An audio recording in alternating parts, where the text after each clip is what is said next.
Nous sommes reconnaissants ce matin pour l'occasion qu'il nous donne de nous entretenir encore, de parler de lui. Ce matin, nous allons parler d'un sujet qui n'est pas beaucoup abordé. Nous allons parler sur l'idolâtrie. Il y a beaucoup d'aspects concernant l'idolâtrie, comme tous les sujets bibliques. Il y a beaucoup d'aspects dont on peut parler. C'est quelque chose qui me concerne particulièrement.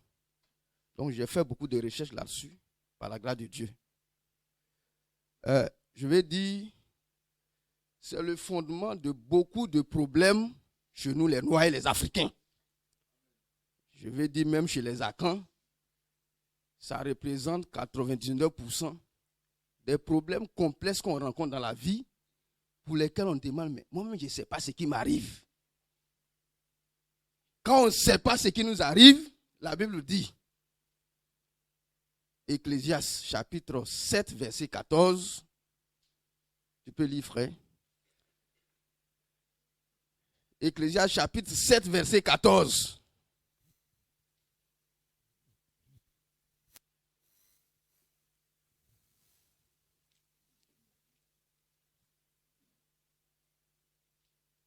Il faut t'apprêter. Hein? Voilà. Ecclésiaste chapitre 7, verset 14. On va lire beaucoup. On va rechercher beaucoup de références dans la Bible. Amen. Au jour du bonheur, sois heureux. Et au jour du malheur, réfléchis. Est-ce qu'on comprend bien? Au jour du bonheur, sois heureux. Au jour du malheur, réfléchis. Dieu nous dit, Dieu nous demande de réfléchir au jour du malheur. Quand il y a un malheur, on doit réfléchir. Qu'est-ce que c'est qu'un malheur? Je ne vais pas définir ce que c'est qu'un malheur. Chacun peut savoir ce qui constitue un malheur pour lui. Que Dieu soit béni. Donc, nous allons parler de l'idolâtrie sur 8 points. Je ne sais pas si on pourra tout aborder, mais si on n'a pas pu, ce qu'on aura fait sera suffisant pour aujourd'hui. Que Dieu soit béni. L'idolâtrie traverse la Bible.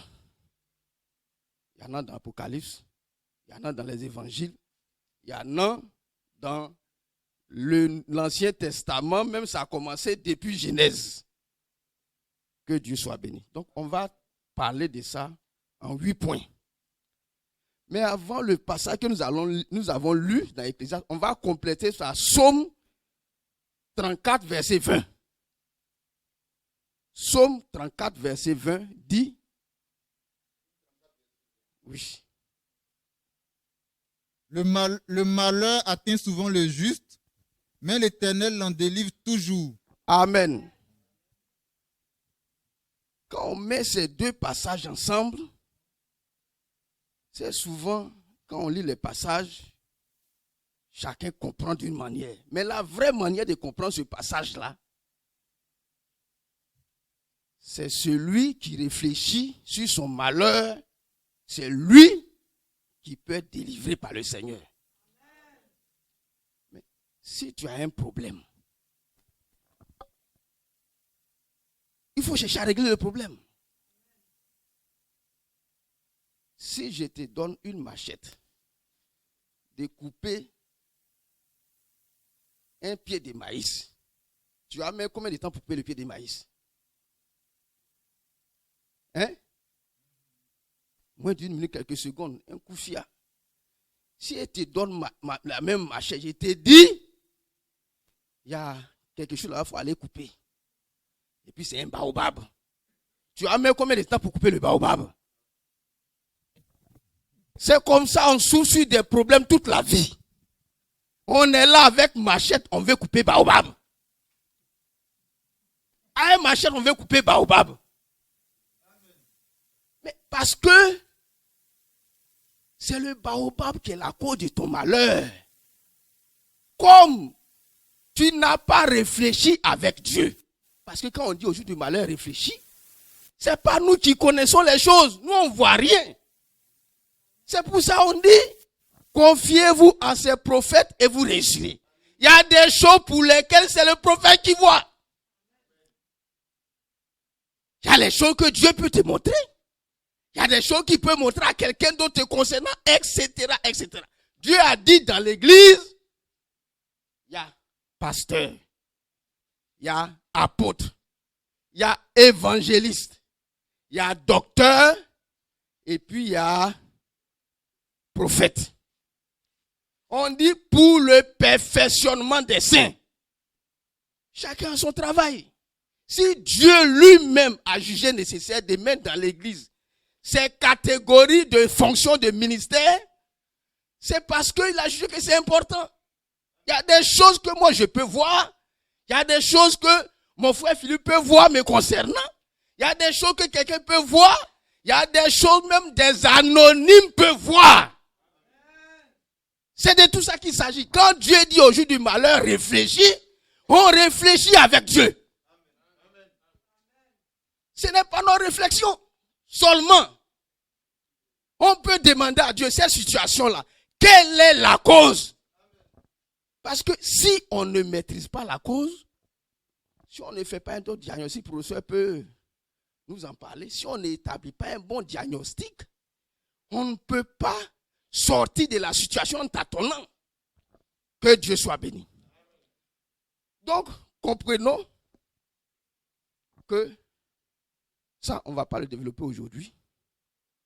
Les problèmes des chrétiens, en tout cas à la lumière de ce que Dieu m'a permis de comprendre, il y a 3 raisons, il y a 3 causes. Comme on dit par exemple les causes des mortalités en Côte d'Ivoire. La première cause par exemple c'est le paludisme. Mais il y a la sorcellerie dedans aussi. Oui, il y a la sorcellerie dedans. Mais parce que sorcellerie, on ne voit pas ça avec microscope. C'est pas scanner qui voit. Oui, c'est pas scanner qui voit. Donc ça là, ces cas-là, ça ne fait pas partie des statistiques officielles. Mais il y a sorcellerie dedans. Que Dieu soit béni. Donc, les problèmes des chrétiens, il y a 3 causes. Il y a ce que tout le monde connaît. Ce qui est dans la langue vernaculaire de tous les chrétiens. On dit c'est une épreuve.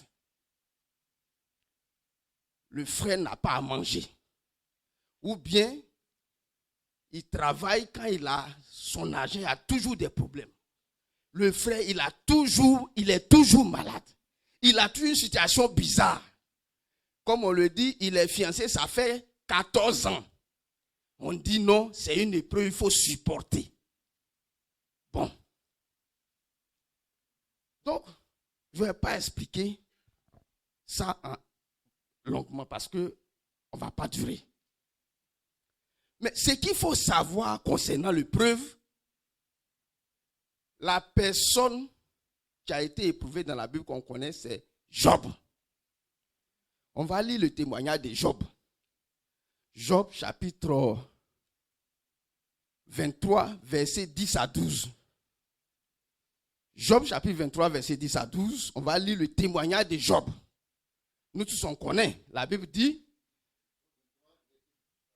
Oui. Il sait néanmoins quelle voie j'ai suivie. Et s'il m'éprouvait, je sortirais pur comme l'or. Mon pied s'est attaché à ses pas. J'ai gardé sa voie. Et je ne m'en suis point détourné. Je n'ai pas abandonné les commandements de ses lèvres. J'ai fait plier ma volonté aux paroles de sa bouche. Mais sa résolution est arrêtée. Qui s'y opposera? Amen. Amen. Bon, voilà le témoignage de Job. Maintenant, on va prendre 2 Pierre, chapitre 2, verset 9. Parce que il faut 2 témoins pour établir une vérité biblique. 2 Pierre, chapitre 2, verset 9. C'est juste une petite information pour nous permettre de savoir rapidement, parce que quand tu vis une situation, et si c'est une épreuve avec ces éléments-là, on peut être amené à savoir. Sachant que la meilleure manière de comprendre bien, c'est vraiment d'interroger le Seigneur. Ça, c'est le chemin par excellence. Lis. 2 Pierre 2, verset 9. Le Seigneur sait délivrer de l'épreuve les hommes pieux. Est-ce qu'on a dit que c'est les pécheurs que le Seigneur délivre de l'épreuve? Des hommes pieux. Et réserver les injustes pour être punis au jour du jugement. Voilà. La situation que tu vis, c'est une punition, c'est un châtiment, c'est une malédiction. Tu dis que c'est épreuve. C'est les hommes pieux qui sont éprouvés parce qu'on nous a expliqué ici que l'épreuve permet à Dieu de te bénir. L'épreuve, c'est un exercice qui peut permettre de passer d'un niveau. Il y a beaucoup d'exemples dans la Bible concernant les épreuves. Beaucoup d'exemples. Il y a le Job, il y a le cas de Job, il y a d'autres cas dont on ne va pas parler. Donc, ça, c'est le premier cas, la première cause des problèmes que quelqu'un peut connaître. Nous tous, on sait ce que Job a suivi. Il a perdu ses biens, ses enfants, tout ça. Mais il savait que c'était une épreuve. Lui-même, il savait ça. Que Dieu soit béni. Deuxièmement, c'est les attaques. Est-ce qu'on comprend bien? C'est les attaques. On va lire Psaume 35, verset 7, Psaume 38, verset 20, pour juste, et puis, voilà, concernant ces cas-là. Deuxième cause des problèmes, c'est les attaques.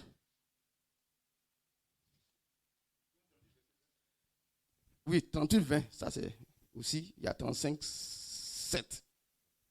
Mais tu peux lire 38, 20. Psaume 38, verset 20. Ils me rendent le mal pour le bien. Ils sont mes adversaires parce que je recherche le bien. 35, verset 7.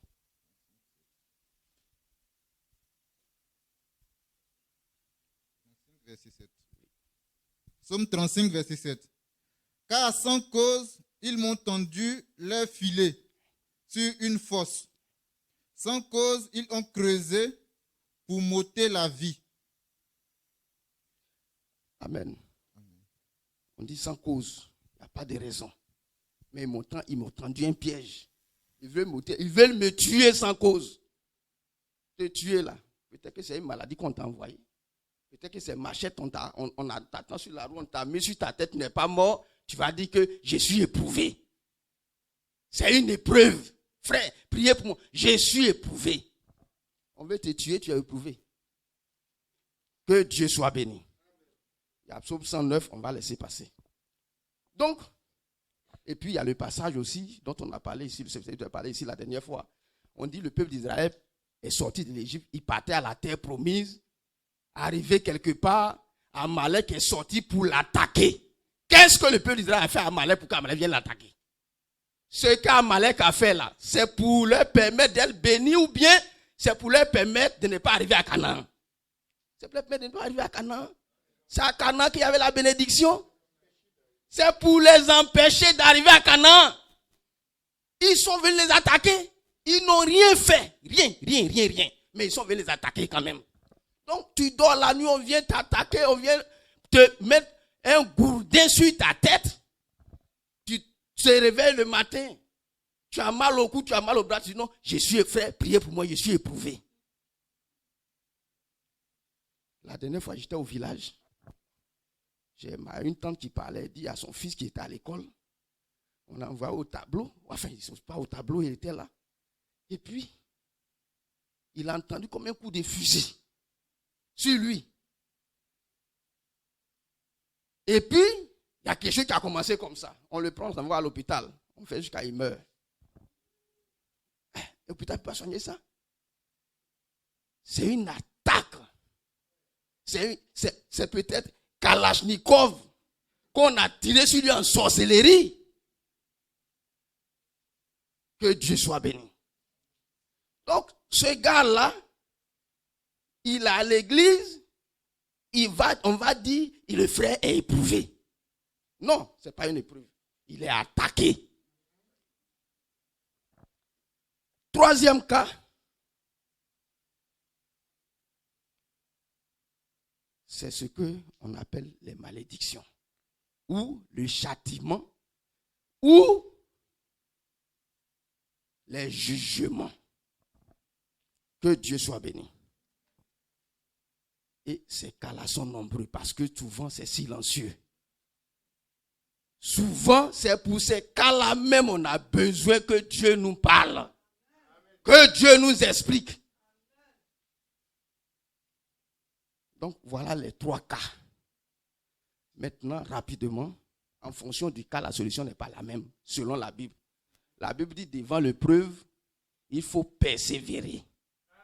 On persévère, on demande à Dieu, donne-moi la force de supporter l'épreuve. On est en train de taper sur ta tête à goudin pour te tuer, tu dis, donne-moi la force de supporter. Mais à la fin, tu vas mourir. Donc, quand c'est une épreuve là, on supporte. Mais si c'est une attaque, quand ça s'est passé de l'autre côté, à Rephidim, qu'est-ce qui s'est passé? Le peuple s'est réorganisé. Ils ont soulevé ce qu'ils pouvaient soulever. Et puis ils les ont vaincus. Ils ont continué leur chemin. Ils n'ont pas été là patients. Non, donne-nous vraiment de supporter les attaques des comment on appelle ça? Les Amalécites. Que Dieu soit béni. Maintenant, le dernier cas, c'est les malédictions ou les châtiments ou les jugements. Je vais prendre deux exemples pour qu'on comprenne. Ces deux cas-là. Je vais prendre deux exemples pour qu'on comprenne. Dans la Bible, il y a eu deux situations où les gens traversaient l'eau et puis il y avait des difficultés. Est-ce qu'on se souvient bien? Il y a un cas, ils étaient dans une pirogue. Ils partaient quelque part et puis là, il y a eu un vent qui s'est lancé contre la pirogue, la barque. Il y a un cas aussi où quelqu'un était dans un bateau, il traversait, il y a eu le même vent qui est sorti sur le bateau. Les gens étaient en train de désemparer. Le premier cas, on nous a expliqué ici que c'était une attaque qui est venue de, comment on appelle ça? Gadara. Parce que Jésus partait à Gadara pour aller délivrer. On dit qu'il y avait des gens là-bas, dans eux, il y avait légion de démons. C'est des milliers de démons qui étaient en eux. Donc, comme Jésus partait, ils ont lancé une attaque. Ça là, il fallait contre-attaquer.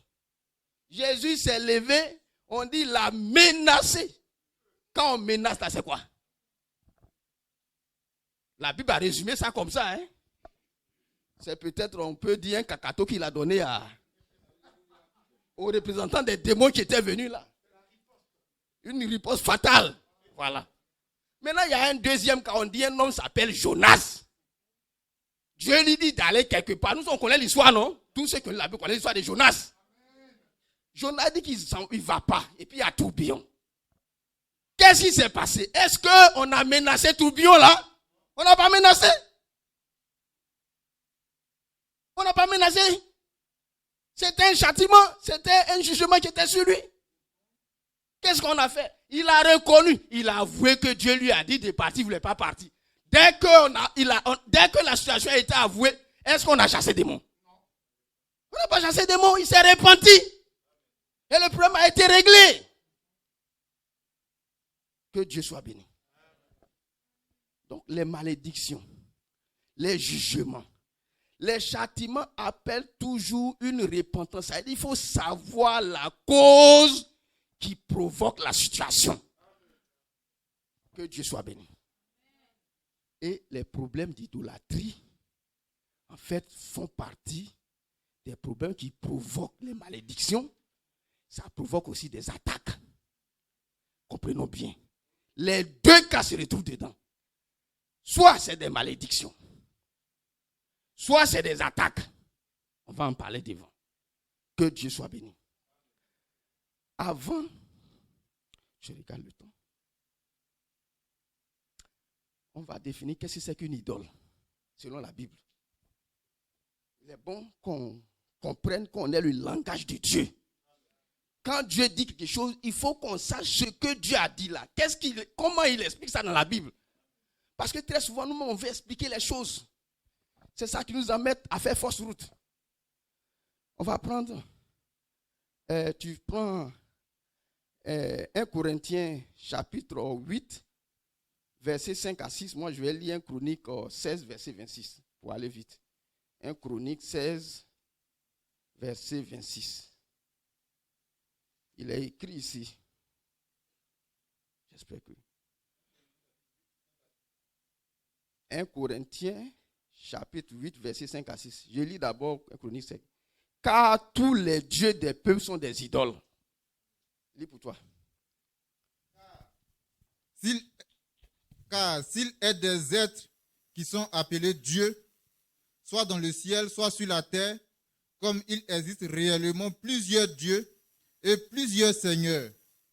Néanmoins, pour nous, il n'y a qu'un seul Dieu, le Père de qui viennent toutes choses, et pour qui nous sommes et un seul Seigneur, Jésus-Christ, par qui sont toutes choses, par qui nous sommes. Amen. On va lire Deutéronome chapitre 5, versets 7 à 9. Il dit, tu n'auras point d'autre Dieu devant ma face. Tu ne te feras point d'image taillée, de représentation quelconque des choses qui sont en haut dans les cieux, qui sont en bas sur la terre, qui sont dans les eaux, plus bas que la terre. Tu ne te prosterneras point devant elles, tu ne les serviras pas, car moi l'Éternel, ton Dieu, je suis un Dieu jaloux qui punit l'iniquité des pères jusqu'à... On va s'arrêter là. Donc Dieu nous informe. On dit tous les dieux des peuples sont des idoles. Moi, dans mon village, tout ce que mes parents ont appelé Nyamien, ils ont versé l'eau dessus. Ils ont dit, bon, voilà notre Dieu, voilà notre Dieu, le Dieu de notre famille. La Bible dit, tout ça là, c'est des idoles. Maintenant, la Bible nous explique où on les trouve. Il dit, il y en a en haut, il y en a qui ont leur Dieu là, c'est en haut. Leur Dieu, c'est le soleil. Leur Dieu, c'est les astres. Il y en a qui sont sur la terre. C'est cailloux, c'est de l'eau, c'est montagne, c'est forêt, c'est tout ce qu'on peut trouver. Et puis il dit, il y en a qui sont en bas de l'eau. Tous les aspects sont couverts. En d'autres termes, tout ce que quelqu'un peut adorer, qui n'est pas l'Éternel, le seul vrai Dieu, et Jésus qui l'a envoyé pour sauver les hommes, Dieu appelle ça idole. Donc, celui qui se retrouve dedans, c'est l'idolâtrie. La Bible même va plus loin. Quand on prend dans le Nouveau Testament, on nous informe qu'il y a des gens qui ont pour Dieu leur ventre. On nous informe aussi que la cupidité, c'est de l'idolâtrie. Est-ce que vous voyez? Donc, il y a plusieurs aspects. Mais il y a des aspects qui sont plus coriaces. Il y a des aspects qui sont plus simples. Comme tout problème. Donc, voilà comment Dieu définit l'idolâtrie.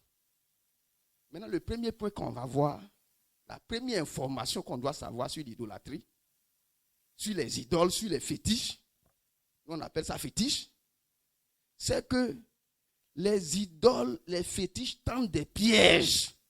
Ce n'est pas moi qui le dis, c'est la Bible qui le dit. Tu prends Juge chapitre 2, verset 3, 8, verset 27. Moi, je vais lire Psaume 106. Psaume 106 dit, Psaume 106, verset 36 dit, j'y suis, c'est bien ça. Voilà. Psaume 106, verset 36. Voilà. Verset 36. Ils servirent leurs idoles qui fut pour eux un piège. Donc tu lis Juge chapitre 2, verset 3. Et puis tu lis Juge chapitre 8. Voilà. Juge chapitre 2, verset 3. J'ai dit alors, je ne les chasserai point devant vous, mais ils seront à vos côtés, et leurs dieux vous seront un piège. C'est bon. Chapitre 8, verset 27.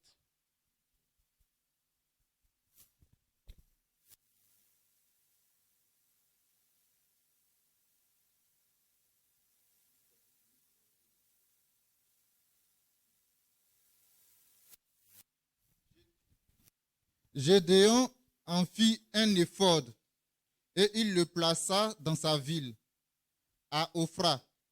Or, il devint l'objet des prostitutions de tout Israël. D'accord. Et il fut un piège pour Gédéon et pour sa maison. Est-ce qu'on comprend bien?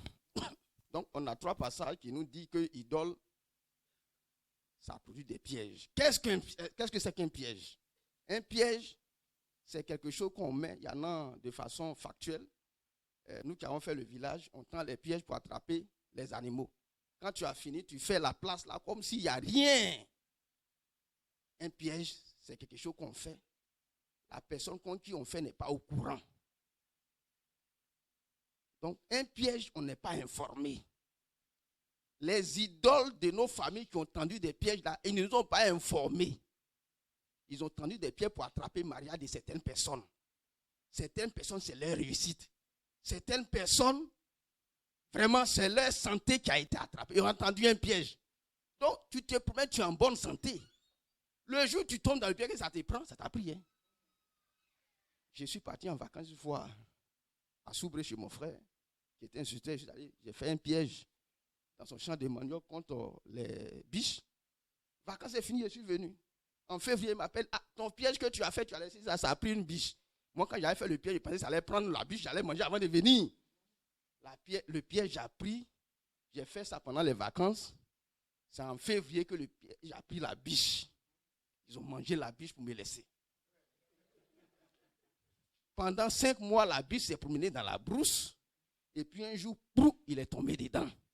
Le piège l'a pris et c'en est fini pour lui. C'est comme ça, des frères se promènent. Après 10 ans, 20 ans.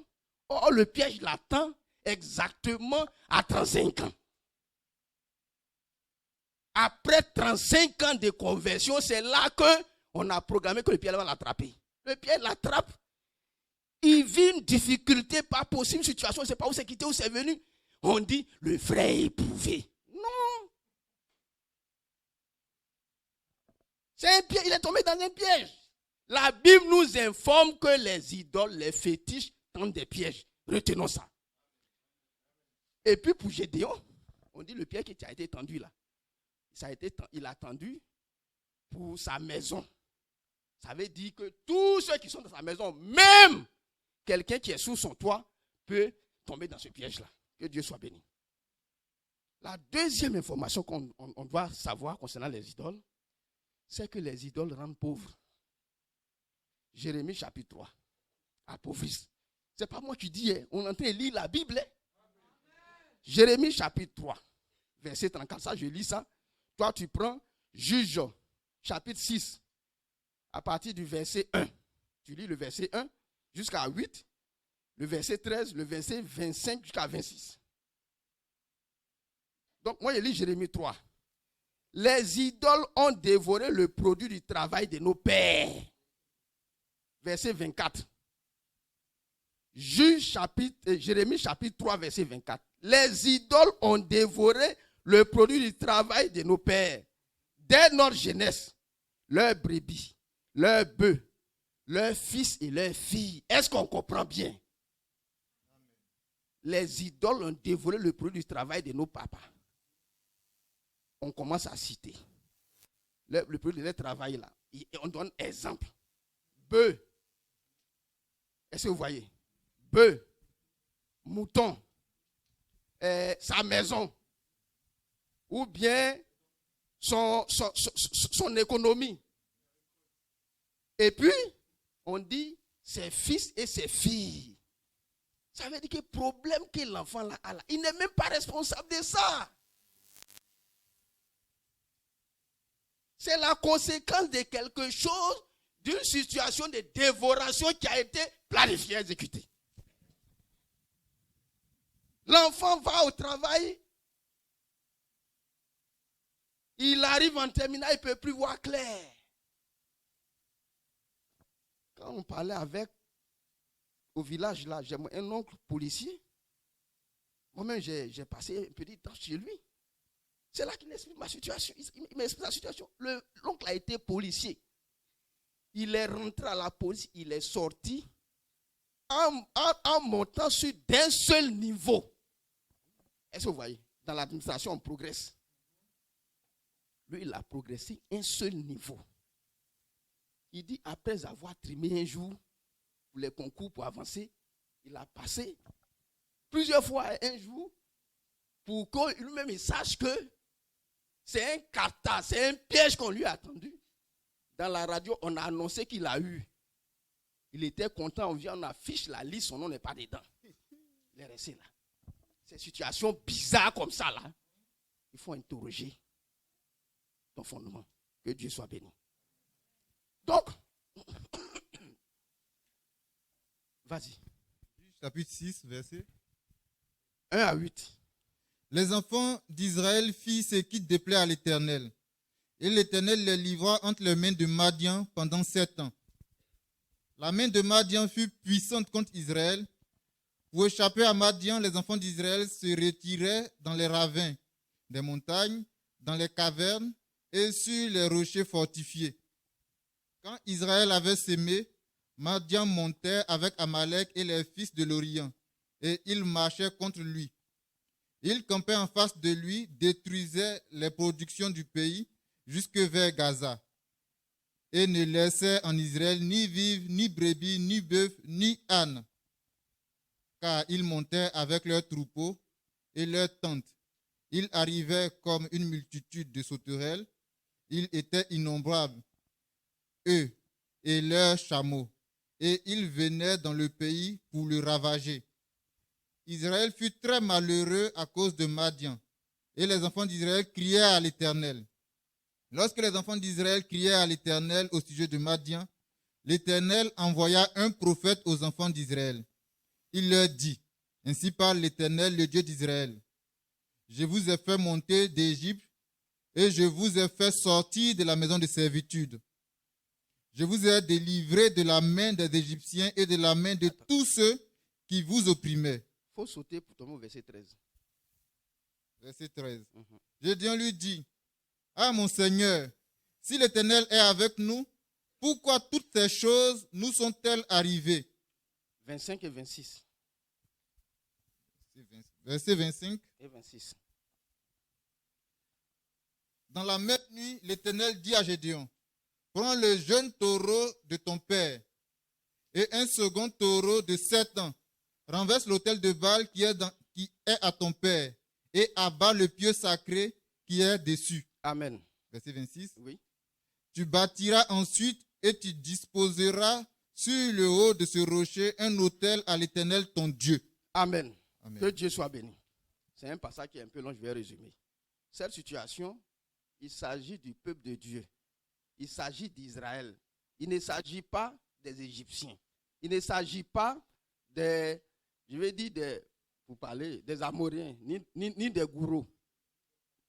Il s'agit du peuple de Dieu qui était sur la terre promise, là où coule le lait et le miel. On dit, ils étaient devenus malheureux. Quand ils plantent, lorsqu'ils doivent récolter, des gens viennent prendre la production. Et puis ils sont malheureux, frère. Ils sont malheureux. Il s'agit du peuple de Dieu ou il s'agit des païens. Il s'agit du peuple de Dieu. Donc, pour faire court, il y avait parmi eux quelqu'un que Dieu a choisi qui s'appelle Gédéon. Il allait demander à Dieu et Dieu lui donne les informations sur comment il doit faire pour s'en sortir. Dieu lui dit, il y a un gros fétiche que ton père a fait qui est dans votre maison, on appelle ça Baal. Il faut détruire le fétiche là. Est-ce qu'on comprend bien? L'histoire, chacun peut aller lire ça à la maison pour bien comprendre. J'ai fait un résumé. Donc, on a lu dans Jérémie 3, verset 24, que les fétiches dévorent le fruit. Ici, ils étaient malheureux. Tout le travail de leurs mains, ils n'arrivaient pas à en jouir à cause d'un fétiche qui était dans la famille. Que Dieu soit béni. On a nos 2 témoignages. On peut passer à autre chose. Que Dieu soit béni. On va voir un 3e point. Donc, les fétiches, les idoles provoquent la pauvreté, la misère, le malheur dans la famille. On va parler un peu de ça devant encore. Le 3e point que nous allons voir, c'est que les idoles, on hérite de ça. Est-ce que vous voyez? On hérite. Il y a héritage dedans. Est-ce qu'on comprend bien? Ce n'est pas moi qui le dis. Nous, on connaît ce qu'est l'héritage, non? Et on connaît héritage, non? Tu prends 1 Pierre, moi je prends Jérémie. Non, ouais, moi je vais prendre Jérémie. Je prends Jérémie, toi tu prends 1 Pierre, chapitre 1, verset 18, 17, 18 par là. Donc, on suit. Jérémie, chapitre 16, verset 19. L'Éternel, ma force et mon appui, mon refuge au jour de la détresse. Les nations viendront. Les nations viendront à toi des extrémités de la terre. Elles diront, nos pères n'ont hérité que le mensonge, de vaines idoles qui ne servent à rien. L'homme peut-il se faire des dieux qui ne sont pas des dieux? On s'arrête là. C'est pourquoi, on peut dire le verset, c'est pourquoi, voici, je leur ferai connaître cette fois, je leur ferai connaître ma puissance et ma force, et ils sauront que mon nom est éternel. Quand Dieu parle comme ça, qu'est-ce qu'il va faire? Quand Dieu parle comme ça, là, qu'est-ce qu'il va faire? Donc, dans le passage, il faut qu'on comprenne bien. On dit, les nations viendront. C'est-à-dire, un jour, ils vont se retrouver devant Dieu, ils vont venir. Les gens le groupe Akan va venir. Il va dire, nos pères n'ont hérité que le mensonge. C'est là que toute l'humanité, toutes les nations vont se rendre compte que l'idolâtrie, en fait, c'était du mensonge. Ça est devant. Ça sera déjà trop tard. C'est pour ça que remercions le Seigneur, nous qui avons compris maintenant. Remercions le Seigneur, parce que nous, ce n'est pas là-bas qu'on va comprendre. 1, ils vont comprendre que c'est du mensonge. 2, ils vont comprendre que en fait, c'est des choses vaines. Retenons le mot vaine, parce qu'on va comprendre ça devant encore. Ça va nous permettre de comprendre. On dit que c'est des vaines. La Bible même parle beaucoup. Quand tu lis la Bible, tu vois, on dit des vaines idoles. Ce mot-là, c'est un mot clé qui nous permet de comprendre un passage qui va lire maintenant. 1 Pierre chapitre 1, verset... À partir du verset 17 peut-être. Et si vous invoquez comme Père celui qui juge selon l'œuvre de chacun, sans acception de personne, conduisez-vous avec crainte pendant le temps de votre pèlerinage, sachant que ce n'est pas par des choses périssables, par de l'argent ou de l'or, que vous avez été rachetés de la vaine manière. On écoutait. Par de l'argent ou de l'or, que vous avez été rachetés de la vaine manière de vivre que vous aviez hérité de vos pères. Même par le sang précieux de Christ. Là. On parle de vaine manière de vivre qu'on a hérité de nos pères. Qui parle ici? C'est l'apôtre Paul. Il s'adresse à qui? C'est écrit dans la Bible, il s'adresse aux chrétiens. Ce n'est pas aux gens qui sont assis d'en bas qu'on prêche la parole de Dieu. Quand on va à cette évangélisation, c'est pour leur dire, Jésus est merveilleux, venez, Jésus va vous sauver. Là-bas, on ne leur dit pas ça. Donc, la Bible nous informe. Jésus a pris son temps pour dire à l'apôtre Pierre de nous informer que il met ça au passé. C'est ça qui trompe beaucoup de frères. Et c'est ça qui nous trompe souvent. Parce que quand on lit, on pense que c'est passé. Depuis le jour où j'ai confessé mes péchés, on m'a baptisé, donc c'est passé. Mais ce qu'il faut savoir, la clé qui est dedans, on dit des vaines manières de vivre qu'on a hérité. Donc, vaine manière de vivre là. Idolâtrie est beaucoup dedans. Idolâtrie est beaucoup dedans.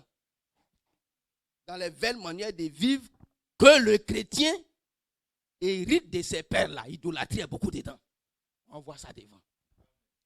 Ça sera plus clair. Que Dieu soit béni. Donc, on a lu les deux passages. On va passer au point suivant. L'idolâtrie entraîne un jugement, entraîne même des malédictions, entraîne le châtiment sur celui qui fait et sur sa postérité. Là, on va pas aller loin, on va lire les commandements. Exode 20. Ça est dans Deutéronome 5 aussi. Qui connaît les commandements de Dieu? Qui connaît? Je nous conseille vraiment à lire ça. Vous savez, la Bible dit, celui qui m'aime garde mes commandements. Est-ce que tu peux garder quelque chose que tu ne connais pas? Vraiment, c'est la première parole que Dieu a donnée au peuple d'Israël lorsqu'ils sont sortis de l'Égypte. Quand Dieu leur a dit, quittez la captivité, allez-y me servir. Ils ont marché. Je crois qu'ils ont fait 2 mois. Après 45 jours, c'est là que Amalek est venu les attaquer, si ma mémoire est bonne. Ils ont fait 2 mois, ils sont arrivés au mont Sinaï. Avant toute chose, Dieu les engage dans une alliance. Et puis, ça, quand vous lisez à partir de Exode, vers la fin de Exode 19, on trouve ça. Dans le début aussi de Deutéronome 5, on trouve ça. Dieu leur donne les paroles de l'alliance. Les commandements, c'est les paroles de l'alliance. Il y a l'alliance, il y a les paroles de l'alliance, et s'il y a le service pour perpétuer l'alliance. Donc, Dieu leur a donné, ils ont tissé une alliance, il leur donne les paroles de l'alliance, et puis le service qu'ils devaient faire là, c'est ce que Pharaon c'est ce qu'il a contrecarré en leur disant, laissez vos bœufs. Parce qu'on doit servir Dieu. Et quand ils sont arrivés, il fallait faire des offrandes à Dieu. Ce jour-là, on n'avait pas encore trouvé les sacrificateurs. Moïse a choisi des jeunes gens pour faire les offrandes. C'était pour ça qu'ils étaient sortis. La Bible nous explique que ça, c'est comme le chrétien qui quitte le monde pour venir servir le Seigneur. La Bible nous dit qu'ils ont été baptisés dans la mer Rouge, comme nous avons été baptisés. Mais on doit maintenant servir le Seigneur. On ne connaît pas les paroles de l'alliance. Que Dieu soit béni. Lis les commandements. Exode 20. Oui. Tu n'auras pas d'autre Dieu devant ma face. Oui.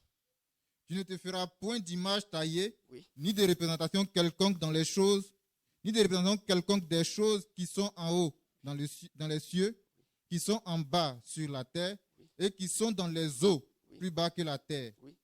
Tu ne te prosterneras point devant elles, et tu ne les serviras point. Car moi, l'Éternel, ton Dieu, je suis un Dieu jaloux, qui punit l'iniquité des pères sur les enfants jusqu'à la 3e et la 4e génération de ceux qui me haïssent, et qui fait miséricorde jusqu'en 1000 générations de ceux qui m'aiment et qui gardent mes commandements. Tu ne prendras point le nom de l'Éternel, ton Dieu, en vain, car l'Éternel... On va sauter ça. On va aller au verset 12. Verset 12. Oui, on a déjà vu ce qu'on doit voir. Mais on va voir à partir du verset 12. Honore ton père et ta mère, afin que tes jours se prolongent dans le pays que l'Éternel, ton Dieu, te donne. Tu ne tueras point. Tu ne commettras point d'adultère. Tu ne déroberas point. Tu ne porteras point de faux témoignages contre ton prochain. Tu ne convoiteras point la maison de ton prochain. Tu ne convoiteras point la femme de ton prochain, ni son serviteur, ni sa servante, ni son bœuf, ni son âne, ni aucune chose qui appartienne à ton prochain. Tout le peuple entendait les tonnerres et le son de la trompette. Il voyait les flammes de la montagne fumante. À ce spectacle, le peuple tremblait et se tenait dans l'éloignement. Il dit à Moïse, parle-nous toi-même et nous t'écouterons. Que Dieu soit béni. Le spectacle était effrayant. Voilà Dieu qui parle à son peuple, qui doit le servir. Il leur donne les paroles de l'alliance. On a résumé ça en disant que c'est les 10 commandements. Réveille là. C'est les 10 commandements. C'est ce qu'on a dit, non? On appelle ça les 10 commandements. Je nous informe qu'il y a 2 groupes de commandements. Pour que vous retenez, il y a 2 groupes de commandements. Il y a un groupe qui concerne notre relation avec Dieu. Il y a un groupe qui concerne nos relations entre nous, les hommes fraternels. Que Dieu soit béni. Satan est mauvais. Non, Satan est mauvais. Frères et sœurs. Dieu m'a expliqué Satan est mauvais. Satan est mauvais. Vous savez, à partir des eaux 12 là, à partir du verset 12 là, j'essaie de relire. 20, verset 12. Honore ton père et ta mère. Bon, arrête-toi là. Ce commandement-là, c'est encore valable ou bien ce n'est pas valable? Si on va à Goïtafla, est-ce que les petits gros là, est-ce qu'ils peuvent ne pas honorer leurs parents? Est-ce que dans leur coutume là, est-ce que c'est bon de faire ça? Donc aujourd'hui, c'est encore valable à Goïtafla. C'est encore valable à faire que c'est du goût. Lis le deuxième. Tu ne tueras point. Bon, ça là. Si on va en Ukraine, est-ce que tuer c'est bon? Est-ce qu'aujourd'hui c'est encore valable? Est-ce que dans nos villages, tuer c'est bon? Donc aujourd'hui encore, ça là, ça existe dans nos coutumes. Hein? Ça dit dans nos règlements là. Ça est dedans. Hein? Lis le troisième. Tu ne commettras point d'adultère. Bon, est-ce que le troisième cas là, il y a un village où ça là c'est autorisé? Donc c'est encore valable dans nos villages. C'est ça, non? Continue le quatrième, le suivant. Tu ne déroberas point. C'est voler. Est-ce que voler est bon? Est-ce qu'aujourd'hui on peut tolérer le vol? Dans nos villages, voler est bon? Est-ce qu'on peut prendre cabri de quelqu'un, manger sans lui dire? Bon, on continue. Tu ne convoiteras point la maison de ton prochain, ni la femme de ton prochain. Etc., etc. Est-ce que ça là, c'est encore valable aujourd'hui? Est-ce que ça est dans nos lois? Est-ce que ça est dans nos coutumes? Satan est mauvais. Satan est mauvais. Je vais vous expliquer pourquoi. Bon, faut lire le verset 2 là. 3 là ou bien 3 là. Tu n'auras pas d'autre Dieu devant ma face.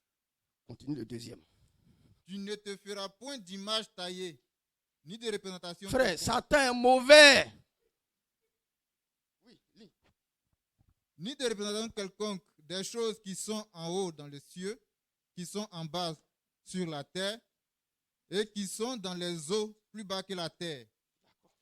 Tu ne te prosterneras point devant elles, et tu ne les serviras point. Car moi, l'Éternel, ton Dieu, je suis un Dieu jaloux. Il punit l'iniquité des pères sur les enfants jusqu'à la 4e génération. Est-ce que ces versets-là, est-ce qu'on les trouve dans nos villages? Est-ce qu'on les trouve dans nos villages? Est-ce que ça est dans nos coutumes? Satan est mauvais. Vous savez pourquoi? Il faut lire 1 Jean chapitre 5 verset 19. On va voir la conséquence. Satan est mauvais. Satan, il est mauvais. 1 Jean chapitre 5 verset 19. 1 Jean 5, 19. Nous savons que nous sommes de Dieu et que le monde entier est sous la puissance du malin. Voilà comment Satan a fait pour mettre le monde entier sous sa puissance. La partie qui concerne Dieu, où Dieu même dit que moi je suis un Dieu jaloux. Nous on connaît ce qu'un jaloux fait, non? Ou bien une femme jaloux, on sait ce qu'elle fait, non? Dieu même se déclare pour dire qu'il est jaloux. Que celui qui le laisse pour adorer caillou, pour adorer Dilo, pour adorer morceau de bois, lui Dieu là, il va non seulement le punir, mais il va punir sa descendance jusqu'à la 4e génération de ceux qui le haïssent. C'est pas lui seulement. Satan a enlevé ça dans nos coutumes. Il a poussé nos parents à enlever ça pour prendre nos contrôles. Frères et sœurs, Vous ne comprenez pas que c'est grave? Vous ne comprenez pas? Est-ce qu'on comprend que c'est grave? Ça là, Dieu m'a expliqué il n'y a pas longtemps. Hein. Je vous explique. On dit qu'on est assis, on ne bouge pas. Il faut qu'on bouge. C'est quand Samson se retrouve devant les Philistins, c'est ça, non? C'est là que la force lui revient. C'est quand on a commencé à se promener, quand j'ai commencé à parler de l'idolâtrie, et puis mes yeux ont commencé à s'ouvrir. Le jour où Dieu m'a parlé, Satan, tu es mauvais. Satan est mauvais. Satan a enlevé la partie la plus importante des commandements, et puis nous a laissé les autres. Pour prendre le contrôle, pour nous gérer, Vous arrivez dans les villages. Le plus grand féticheur là. Vous voyez qu'il est misérable. On m'expliquait que je suis allé récemment au village pour enterrer un parent à mon cousin. Il faisait partie des dinosaures féticheurs du village. Il a enterré tout le monde. Et puis lui, mon oncle m'a expliqué qu'en réalité, lui, on doit l'enterrer, en tout cas la nuit. On doit barrer un cours d'eau.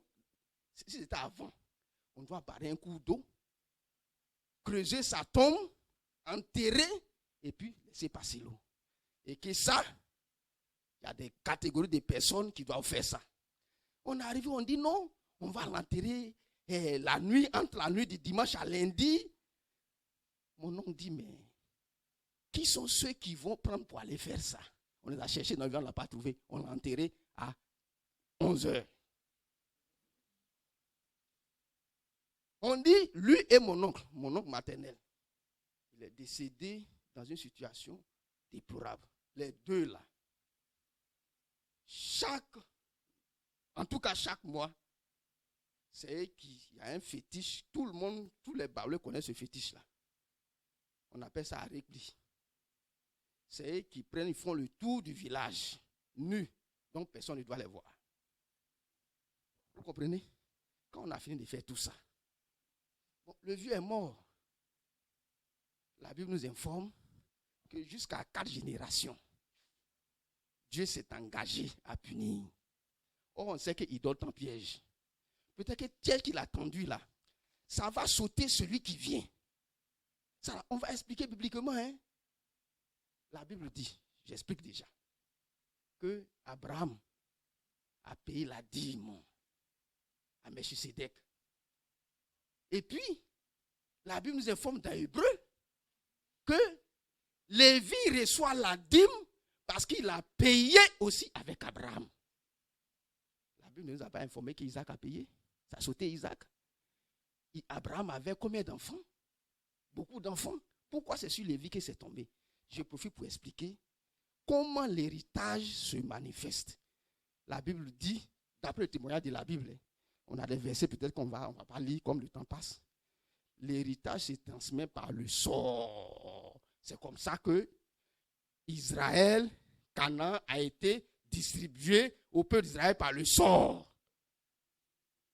Ça y est, dans la Bible, il y a les versets qui sont là. C'est le sort. Vous voulez, on va lire un verset. On va lire un verset. J'ai pris des versets. On va lire Nombre 26. Il y a aussi Josué, chapitre 13. On va lire Nombre 26, versets 55 à 56, rapidement. Nombre 26. Je regarde le temps. D'accord. Dans tous les cas, là où on s'arrête, c'est là que Dieu aura permis qu'on s'arrête. Nombre 26, versets 55-56. Mais le partage du pays aura lieu par le sort. Voilà. C'est tout. Canaan, là, c'est ce que Dieu a promis à Israël comme héritage, non? Voilà. Donc, c'est par le sort qu'ils ont partagé. C'est par le sort que l'héritage a affecté. Ça, retenons ce principe-là. C'est ça qui explique que, mais, dans la famille, là, nos parents adoraient fétiche. Et puis, il y en a chez qui il n'y a pas trop de problèmes. Et puis, il y a un gars, ou bien 2 gars, ou bien 3 gars qui souffrent. Bon, c'est ça qui explique. Maintenant, le sort là, c'est Dieu qui est derrière. C'est Dieu qui sait que ça sera quelque chose de collectif, ou bien il va affecter à certaines personnes. C'est Dieu qui sait. C'est pour ça qu'au jour du malheur, il faut réfléchir avec lui. Que Dieu soit béni. Donc, le second passage, c'est Josué chapitre 13, verset 6. Il est écrit, tous les habitants de la montagne, depuis le Liban jusqu'à Misréphotaïm, tous les Sidoniens, je les chassais devant les enfants d'Israël. Donne seulement ce pays en héritage par le sort à Israël. Ça est aussi chapitre 14, verset 2. Donc, un héritage se transmet par le sort. On peut dire tirage au sort. Ça peut être collectif, ça peut être individuel. Mais dans tous les cas, un héritage là. Et le principe de l'héritage, c'est que tu n'as rien fait. On dit, tu es l'enfant de Kwaku Amani. Kwaku Amani a laissé une maison, 2 voitures, une plantation de VA. Voilà. C'est pour ses enfants. Ils n'ont rien fait. On dit Kwaku Amani, voilà. Il avait aussi crédit de 100 millions. Ils n'ont rien fait et puis ils ont eu crédit. Ils vont payer crédit là, mais pas payer crédit. Ils vont payer. C'est comme ça, salaire de certaines personnes, c'est à payer des crédits de leurs parents. L'argent tombe dans les mains, fiat, c'est parti. C'est pour payer crédit. C'est pour payer crédit. C'est pour payer crédit. Que Dieu soit béni. Donc, on est sur le principe que l'héritage là, ça, plutôt l'idolâtrie entraîne la malédiction, le jugement et le châtiment de Dieu. Non seulement sur celui qui a fait, mais sur sa postérité jusqu'à 4 générations de ceux qui le haïssent. C'est pourquoi, frères et sœurs, si on veut que les questions d'idolâtrie vraiment s'arrêtent dans nos familles, tous nos enfants, sans exception, doivent être des serviteurs, des servantes authentiques de Dieu. Si ça se perpétue jusqu'à 4 générations, on a détruit les fondements de l'idolâtrie. Sinon, s'il y a un qui est rebelle dedans, ça va rester chez lui. Et puis ça va se retrouver devant. Les principes là, c'est fort, hein? Que Dieu soit béni. On va aller de l'avant. Donc, voilà quelque chose pour lesquels, frères, retenons, hein, que Dieu s'est engagé. Il dit, lui, il est un Dieu jaloux. Bon, on trouve ça aussi dans Deutéronome 32, verset 21. Là où Dieu dit qu'il est jaloux et puis punit, là, ça y est de là-bas aussi. Deutéronome 32, verset 21, on va pas lire. Donc, voilà quelque chose où Dieu s'engage. Dieu n'a pas dit que si quelqu'un a volé, il peut punir son enfant pour ça. Non. Et c'est ces commandements-là que Satan a dit à nos parents, c'est ça qui est bon. Les autres, là, laissez ça. Vous pouvez adorer des bois, des fétiches. Vous pouvez fâcher Dieu. N'oublions pas que Satan dit que lui-même, il va s'élever comme Dieu. Il va se faire adorer comme Dieu. Il va nous a trompés. Pourquoi on l'adore? On est content. Que le nom de Dieu soit béni. Heureusement que Jésus-Christ est venu pour nous délivrer. Heureusement qu'il est venu pour nous délivrer. Mais ne peut être délivré que celui qui est conscient de sa situation. Si tu n'es pas conscient que tu as un bagage de fétiche, que ton arrière-parent a fait pour te garder, et que le piège que cela a provoqué, c'est toi qu'on a regardé, et puis on a attendu le piège. Mais ça là, tu ne peux pas savoir.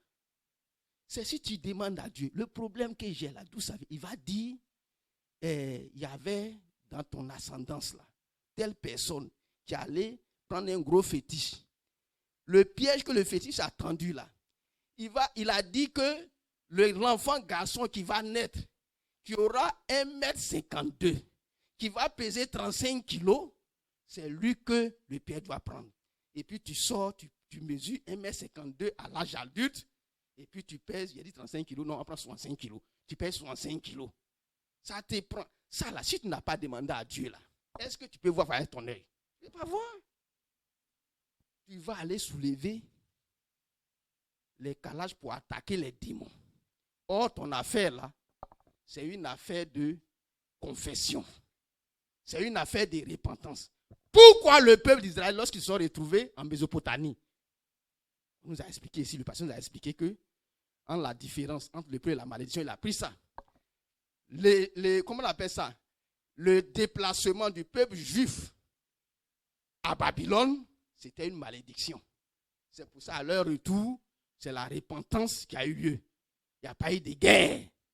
À leur retour, quand vous prenez l'histoire de Daniel, Daniel a demandé pardon pour les péchés de ses pères. Vous savez, il y a beaucoup de gens qui bavardent. Beaucoup de gens bavardent, mais ils ont vraiment raison de bavarder. Parce que lui, peut-être que dans le sort là, lui il n'est pas prévu. Donc lui il vit bien, lui il a une voiture, quoique il est dans une famille d'idolâtres, il a une voiture, il roule dans climatiseur fouet. Sa maison est climatisée, son salon est climatisé. Et puis, quand vous lui parlez, il dit, oh, vous pensez qu'on va l'interroger, on va encore se souvenir de ce que nos parents ont fait. Bon, comme on va lire la Bible. On va lire la Bible. Il faut interroger. Que Dieu soit béni. Donc, on va voir le 5e. C'est ça, hein? Le 5e point que nous devons voir sur l'idolâtrie. L'idolâtrie met en communion avec les démons. Les familles, il y a eu de l'idolâtrie où on a tué poulet pour verser son sang sur caillou. On a appelé démons dans la famille. On a appelé les esprits mauvais dans la famille. Ça, retenons ça nous tous. Il faut prendre 1 Corinthiens chapitre 10, verset 20. Moi, je vais prendre Apocalypse 9, verset 20. 1 Corinthiens 10, 20.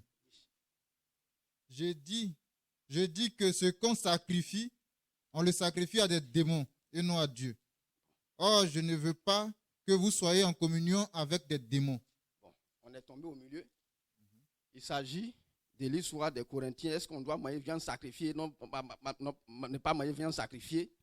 L'information qui est dans 1 Corinthiens 10, verset 20, c'est une information capitale. On appelle ça des clés. C'est une information que on dit ce qu'on sacrifie là, on sacrifie à des démons. Donc, quand mon papa, dans leur famille, ils ont fait leur fétiche qu'on appelle un goudjou. Et puis, chaque année, mon papa va donner mouton. Il dit vraiment, on reconnaît que c'est toi qui es notre Dieu. Je te confie mes enfants. Protège-les. Qu'ils réussissent dans la vie. Et puis, tue le cabri. Il fait le sacrifice.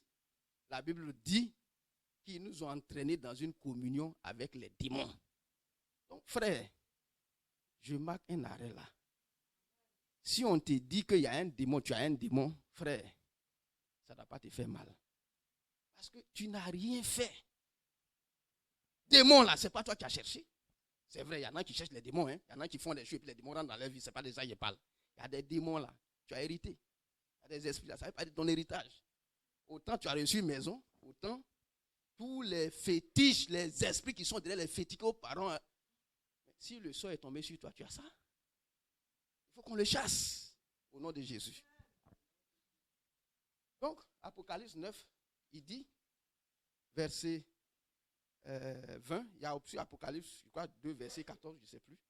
9, verset 20, il est écrit, les autres hommes ne furent pas tués par ces fléaux, ne se repentirent pas des œuvres de leurs mains, ils ne cessaient pas d'adorer les démons et les idoles d'or d'argent.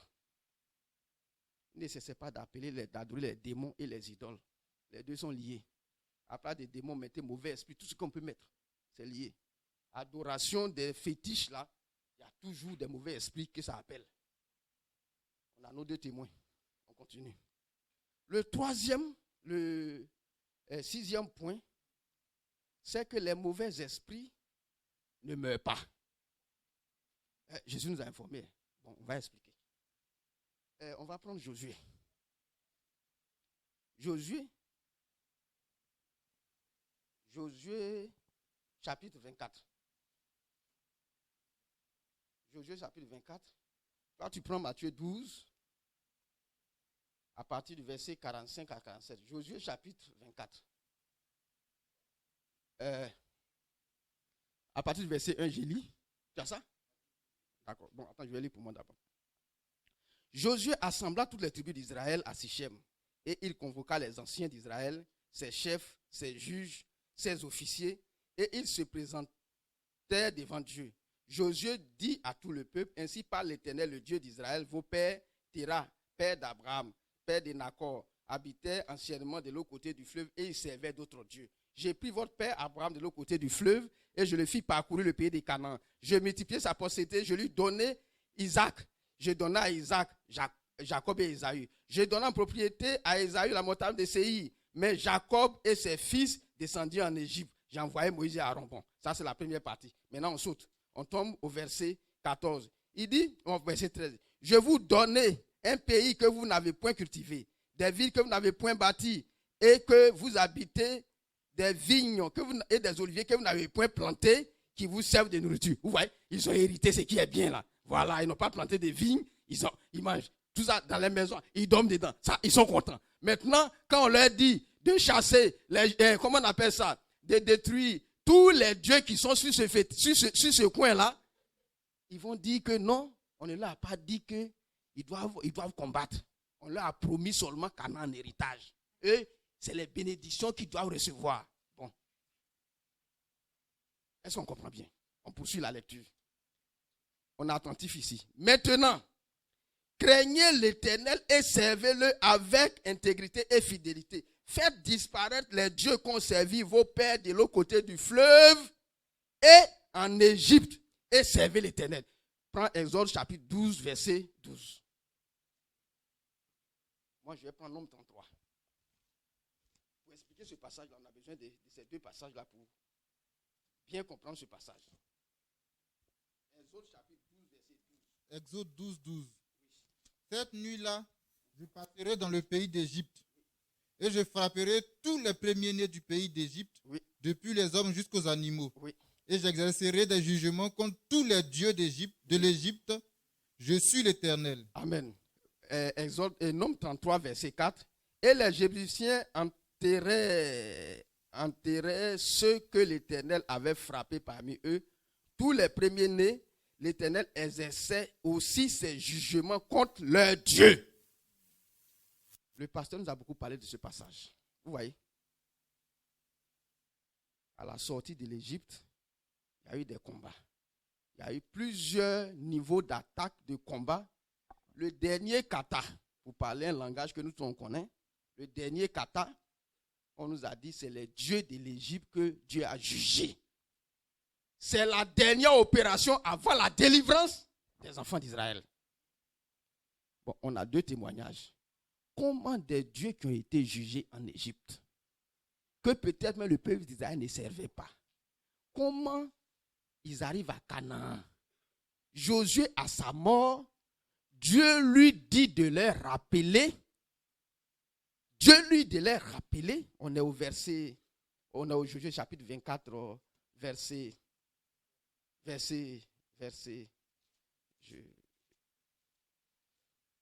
Josué chapitre 24, le dernier chapitre, on est au verset 14.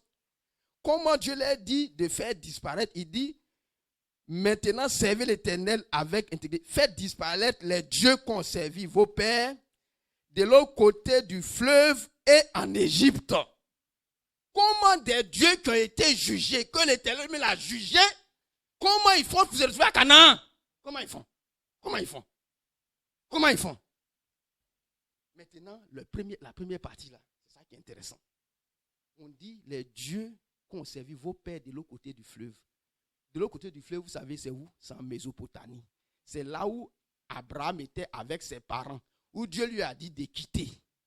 Donc Abraham a quitté, il est venu à Canaan. Vous savez, la parole de Dieu est vraie et elle est claire. Nulle part dans la Bible, on nous dit qu'Abraham est sorti avec fétiche. S'il avait fait, Dieu allait dire.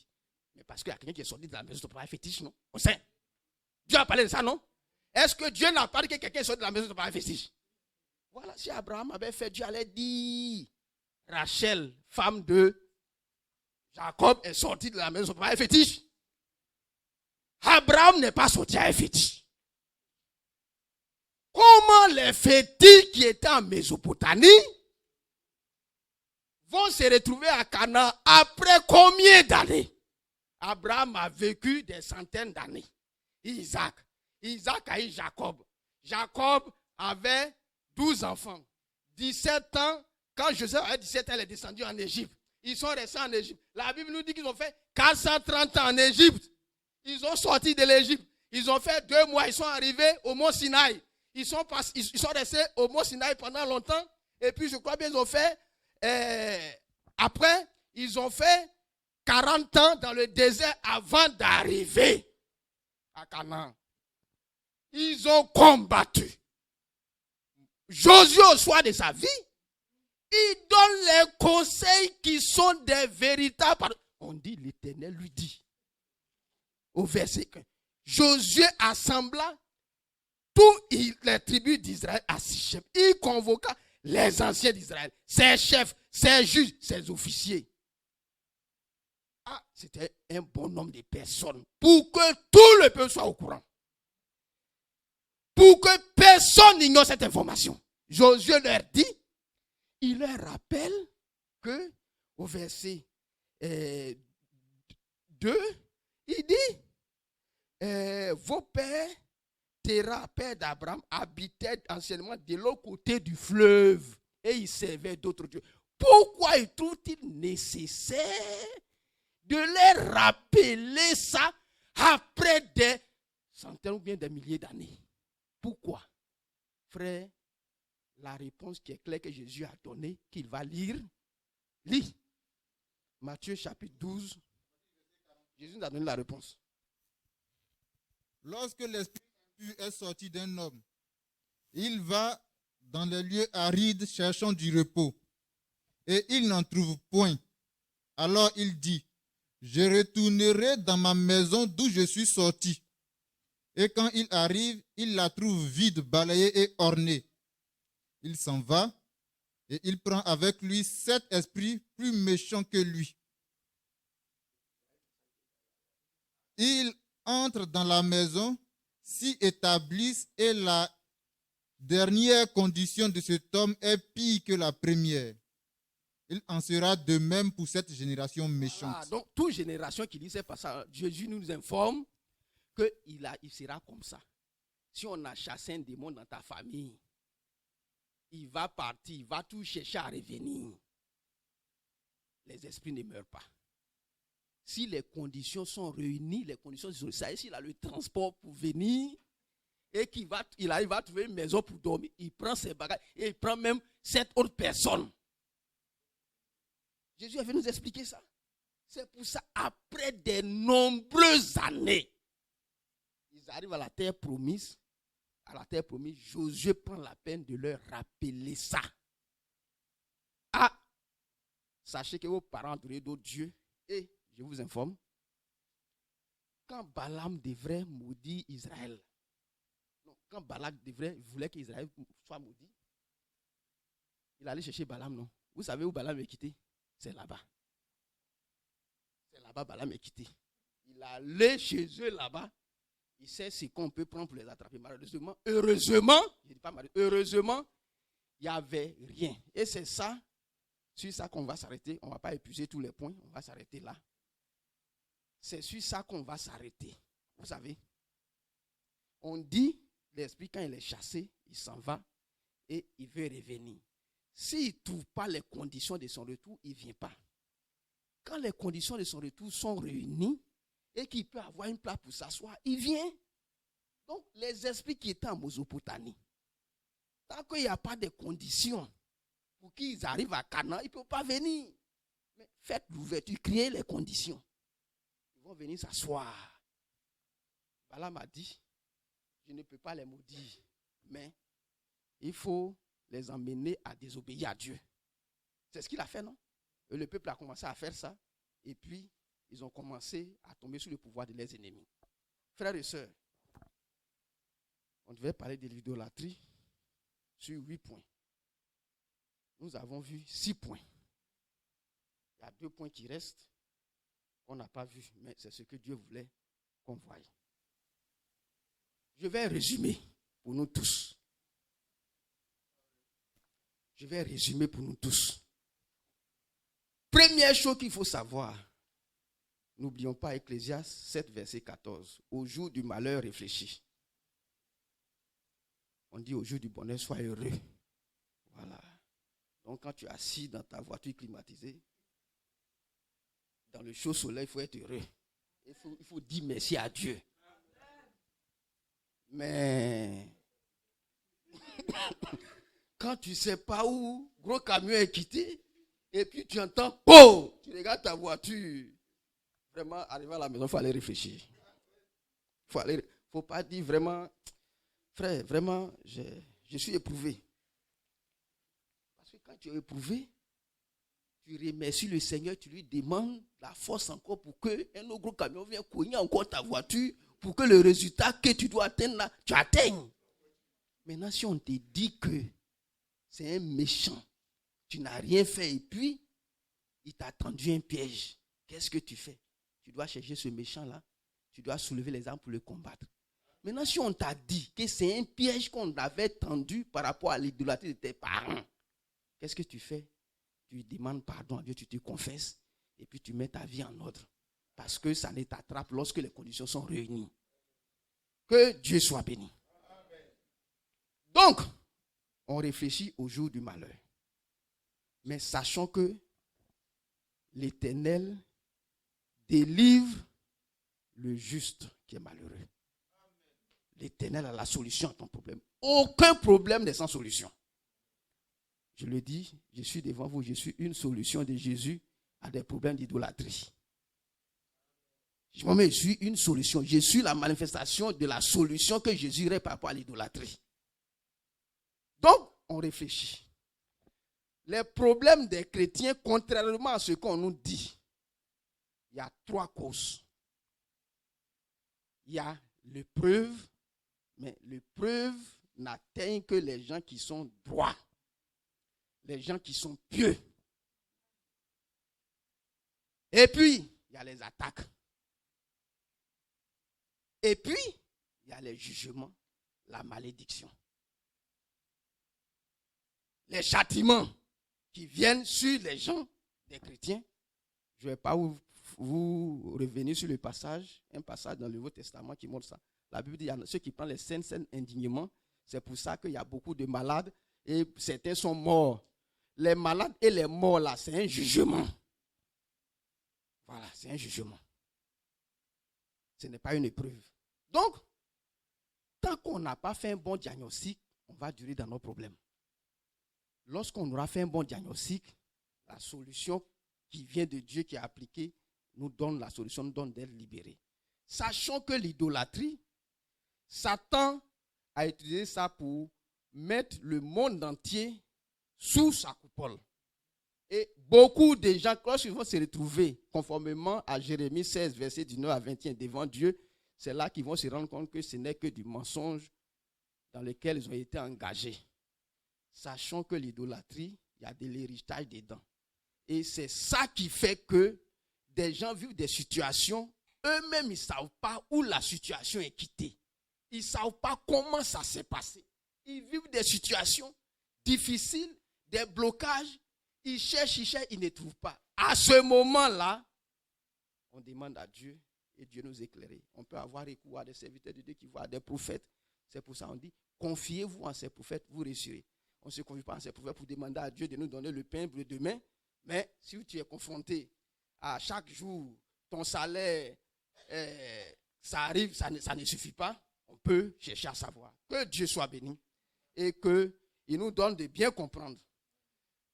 L'idolâtrie, la Bible en parle. Je vous donne 3 derniers versets.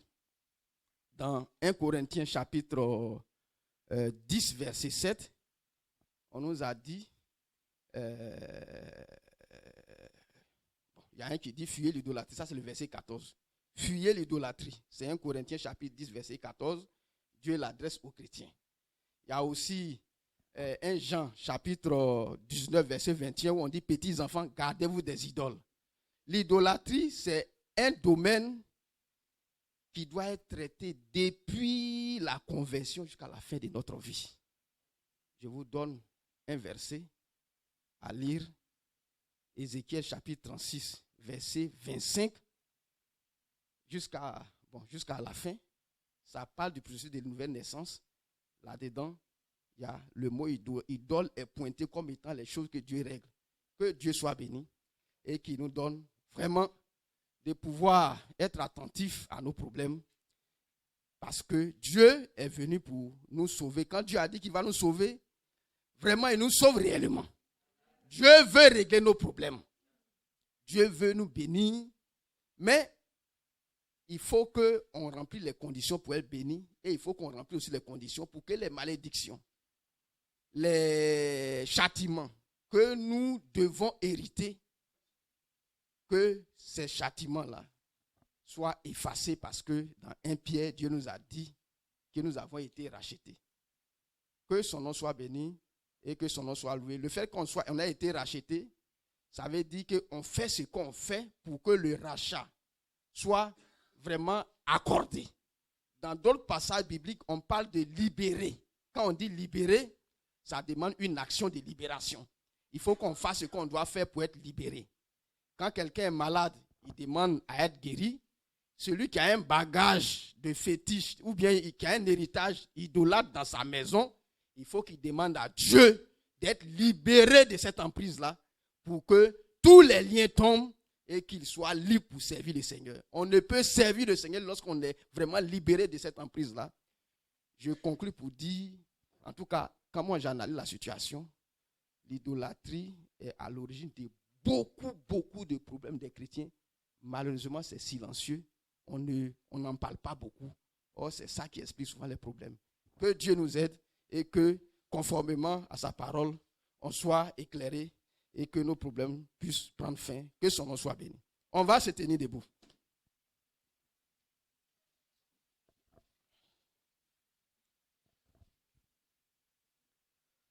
On va demander à Dieu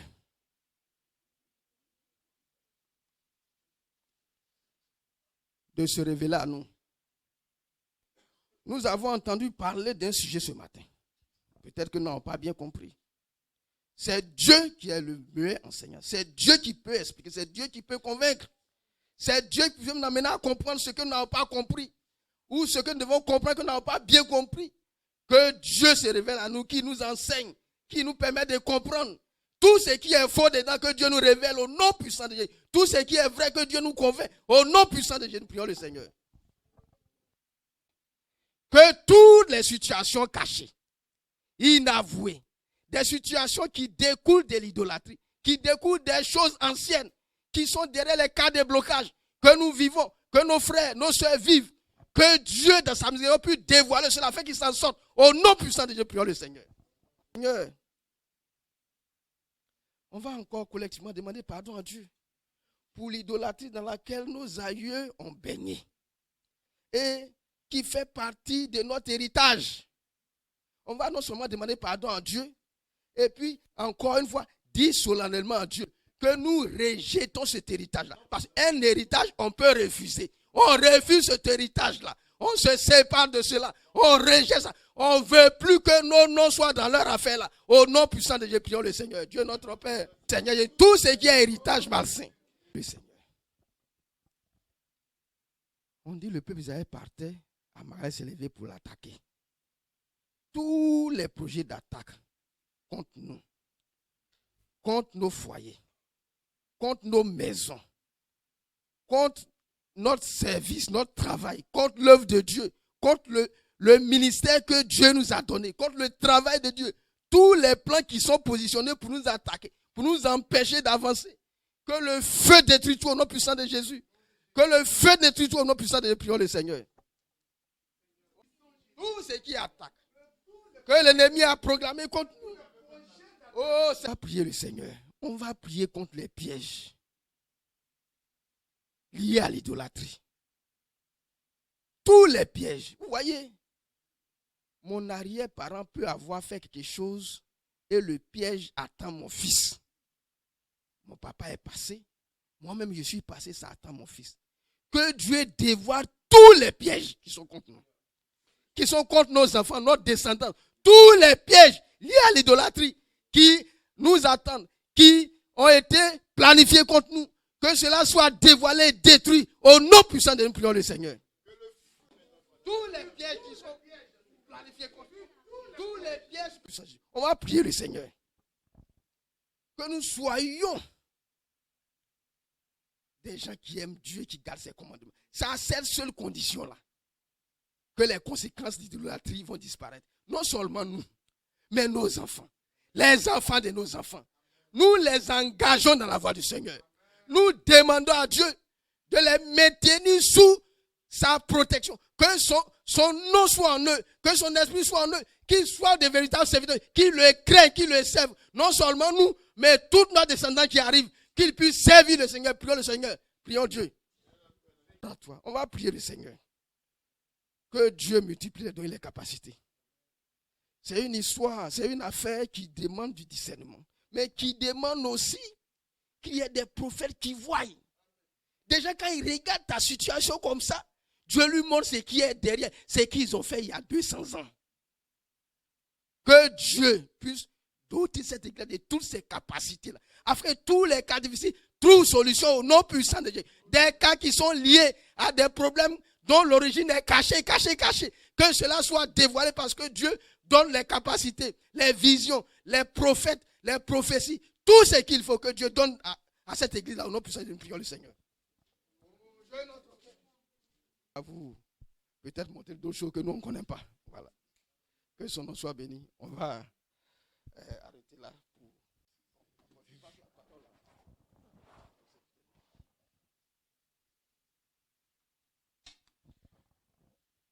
Seigneur notre Père, notre Dieu, nous te disons merci pour ta grâce.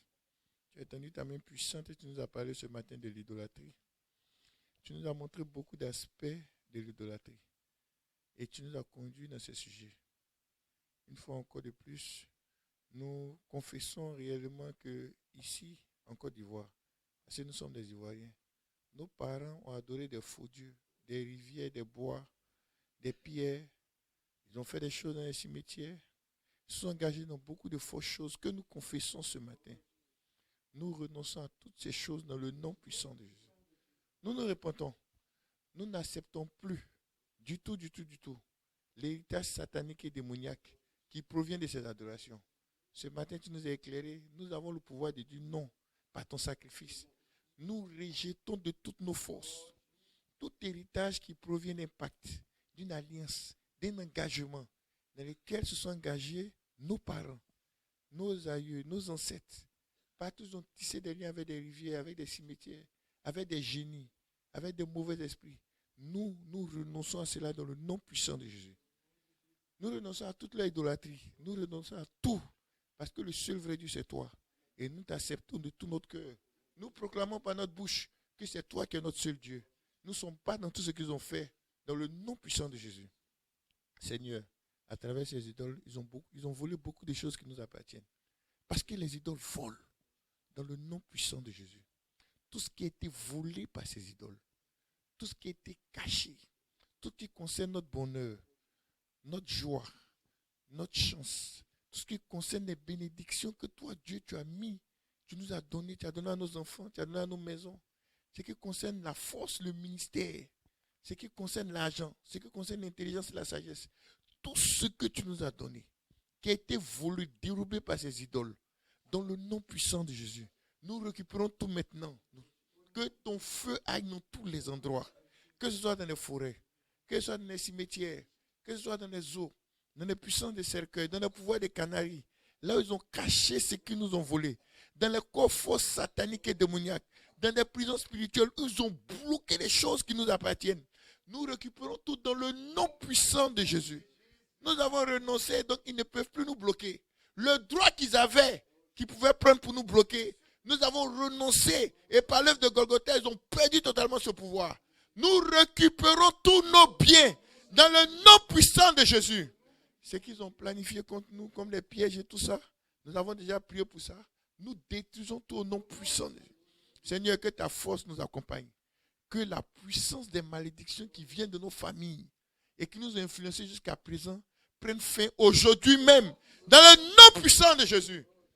Nous avançons avec toi maintenant. Nos capacités sont libérées. Notre intelligence est libérée. Nos dons sont libérés. nous récupérons tout ce qui nous appartient dans le nom puissant de Jésus-Christ. Et s'il existe quelque chose qui est caché encore, qui met une relation avec les idoles, que cela soit dévoilé et coupé totalement dans le nom puissant de Jésus. Merci pour la victoire de Golgotha. Merci pour tout le bien que tu nous as fait ce matin. Que toute la gloire, l'honneur revienne à toi sur le nom puissant de Jésus. Amen.